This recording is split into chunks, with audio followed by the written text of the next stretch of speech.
दहेज में मांगो ही सोना हमरो परानवा।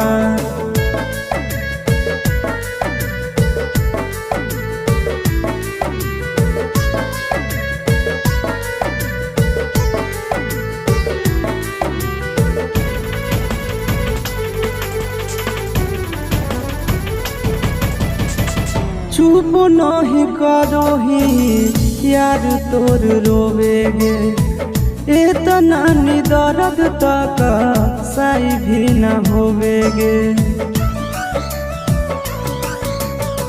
चुप नहीं करो ही यार तोर रोवेगे,